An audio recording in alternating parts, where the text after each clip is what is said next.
समस्थानिक तथा समभारी। समस्थानिक ऐसे परमाणु जिनकी परमाणु संख्या बराबर हो परंतु उनके द्रव्यमान अथवा न्यूट्रॉनों की संख्या भिन्न भिन्न हो, समस्थानिक कहलाते हैं। हाइड्रोजन के समस्थानिक प्रोटियम, ड्यूरियम तथा ट्राइटियम हैं। प्रोटियम में एक प्रोटॉन होता है परंतु कोई न्यूट्रॉन नहीं होता है। ड्यूटेरियम में एक प्रोटॉन तथा एक न्यूट्रॉन होता है, जबकि ट्राइटियम में एक प्रोटॉन तथा 2 न्यूट्रॉन होते हैं। कार्बन के अनेक समस्थानिक हैं परंतु इसके सबसे प्रसिद्ध समस्थानिक C12, C13 तथा C14 हैं। C12 में 6 इलेक्ट्रॉन, 6 प्रोटॉन तथा 6 न्यूट्रॉन होते हैं। C13 में 6 इलेक्ट्रॉन, 6 प्रोटॉन तथा 7 न्यूट्रॉन होते हैं। C14 में 6 इलेक्ट्रॉन, 6 प्रोटॉन तथा 8 न्यूट्रॉन होते हैं। समभारी विभिन्न तत्वों के ऐसे परमाणु जिनकी परमाणु संख्या भिन्न भिन्न हो परंतु उनकी द्रव्यमान संख्या समान हो, समभारी कहलाते हैं। उदाहरण के लिए कैल्शियम की परमाणु संख्या 20 है तथा ऑर्गन की परमाणु संख्या 18 है, परंतु इन दोनों की द्रव्यमान संख्या 40 है। कैल्शियम में 20 इलेक्ट्रॉन, 20 प्रोटॉन तथा 20 न्यूट्रॉन होते हैं, जबकि ऑर्गन में 18 इलेक्ट्रॉन, 18 प्रोटॉन तथा 22 न्यूट्रॉन होते हैं। आयरन तथा निकल की परमाणु संख्याएं भिन्न हैं, परंतु इन दोनों की द्रव्यमान संख्या 58 है। आयरन के एक परमाणु में 26 इलेक्ट्रॉन, 26 प्रोटॉन तथा 32 न्यूट्रॉन होते हैं, जबकि निकल के एक परमाणु में 27 इलेक्ट्रॉन, 27 प्रोटॉन तथा 31 न्यूट्रॉन होते हैं। बल बल वह है जो हमें कोई कार्य करने में सक्षम बनाता है। यदि हम कोई दरवाजा खोलना चाहते हैं तो हमें इसे या तो धकेलना पड़ेगा या खींचना पड़ता है। किसी दराज को खींचकर खोला तथा धकेलकर बंद किया जाता है। अतः बल को खिंचाव अथवा धक्के के रूप में परिभाषित किया जा सकता है। दूसरे शब्दों में इसे बल कहा जाता है। द्रव्यमान और जड़त्व वह गुण जिसके कारण कोई वस्तु अपनी अवस्था में परिवर्तन का विरोध करती है, जड़त्व कहलाता है। किसी वस्तु के जड़त्व का मापन इसके द्रव्यमान से किया जाता है। भारी वस्तु का जड़त्व हल्की वस्तु के जड़त्व से अधिक होता है। दूसरे शब्दों में जड़त्व किसी वस्तु की वह प्राकृतिक प्रवृत्ति है जो इसकी विराम अथवा गति अवस्था में परिवर्तन का विरोध करती है। आइए एक क्रियाकलाप की सहायता से इसकी व्याख्या करते हैं। चित्र के अनुसार एक मेज पर कांच के एक खाली गिलास के ऊपर गत्ते का एक टुकड़ा रखिए और उस पर 5 रुपए का एक सिक्का रख दीजिए। गत्ते को अंगुली की सहायता से तीव्र क्षैतिज झटका दीजिए। यदि हम यह कार्य तेजी से करते हैं तो गत्ता आगे खिसक जाता है और सिक्का अपने जड़त्व के कारण गिलास में ऊर्ध्वाधरतः नीचे गिर जाता है। सिक्के का जड़त्व इसे विरामावस्था में बनाए रखना चाहता है, भले ही कार्ड अलग हो जाता है। न्यूटन का गति का प्रथम नियम।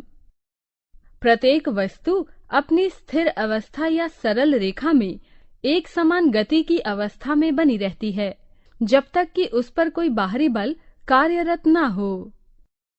न्यूटन के प्रथम नियम के अनुसार यदि कोई वस्तु विराम अवस्था में है तो यह विराम अवस्था में बनी रहती है जब तक कि इस पर कोई असंतुलित बल ना लगाया जाए।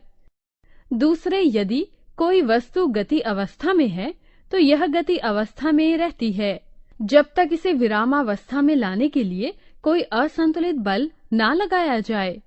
अर्थात सभी वस्तुएं अपनी अवस्था में परिवर्तन का विरोध करती हैं। किसी वस्तु की अवस्था में परिवर्तन तभी संभव है जब इस पर कोई बाहरी बल लगाया जाए। यदि कोई वस्तु भूमि पर किसी स्थान पर रखी है तो वह भूमि पर पड़ी रहेगी जब तक कि इसे गतिशील बनाने के लिए बल न लगाया जाए। यदि स्कूटर अचानक चल पड़ता है तो आप पीछे की ओर गिर जाते हैं।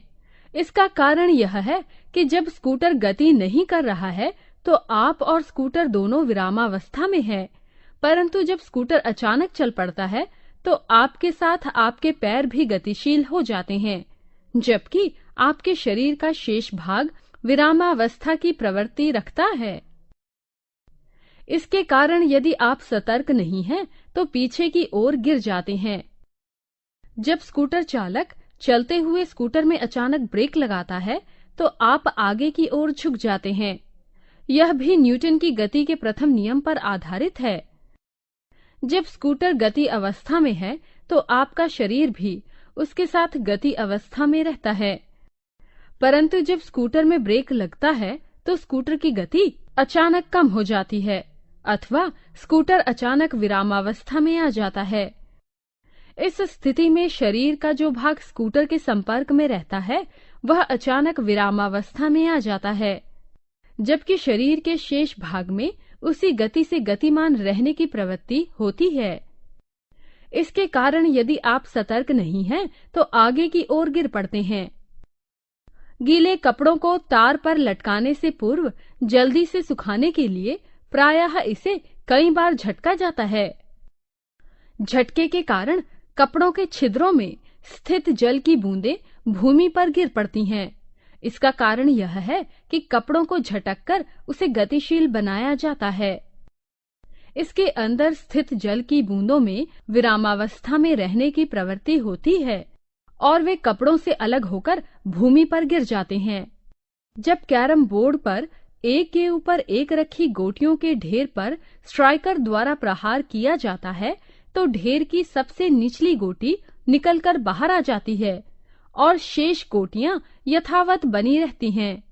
यह घटना भी न्यूटन के गति के प्रथम नियम पर आधारित है।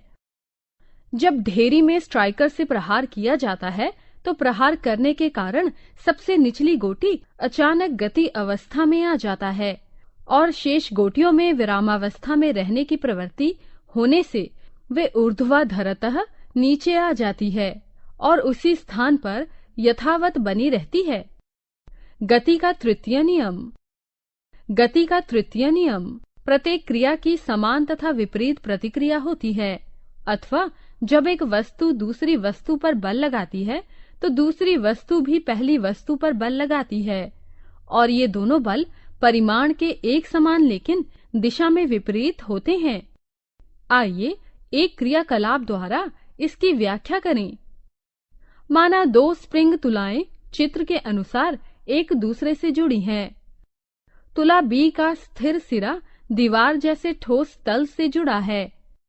जब तुला ए के मुक्त सिरे पर बल लगाया जाता है तो हम पाते हैं कि दोनों तुलाएं पैमाने पर एक ही मान दर्शाती है।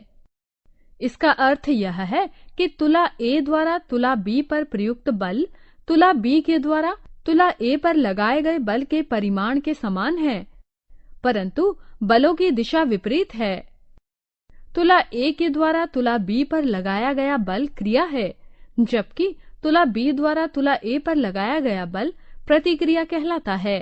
अतः गति के तृतीय नियम को इस प्रकार भी व्यक्त किया जाता है। किसी भी क्रिया के लिए ठीक उसके समान किंतु विपरीत दिशा में प्रतिक्रिया होती है।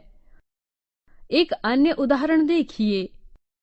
रबर का एक बड़ा गुब्बारा लीजिए और इसे पूरी तरह फुला लीजिए। इसकी गर्दन को एक धागे से बांध दीजिए। साथ ही चिपकाने वाली टेप द्वारा इस गुब्बारे की सतह पर एक नलिका चिपका दीजिए। इस नलिका में एक धागा डालकर इसके एक सिरे को अपने हाथों से पकड़ लीजिए अथवा किसी दीवार से बांध दीजिए। अब गुब्बारे की गर्दन पर बंधे धागे को हटाइए। गुब्बारे की गर्दन से हवा निकलने दीजिए। देखिए कि नलिका किस दिशा में गति करती है। जब बंदूक से गोली चलाई जाती है तो यह गोली पर आगे की ओर बल लगाती है। गोली भी बंदूक पर एक समान परंतु विपरीत दिशा में प्रतिक्रिया बल लगाती है। इससे बंदूक पीछे की ओर प्रतिक्षेपित होती है। क्योंकि बंदूक का द्रव्यमान गोली के द्रव्यमान से बहुत अधिक होता है, इसलिए बंदूक का त्वरण गोली के त्वरण से काफी कम होता है।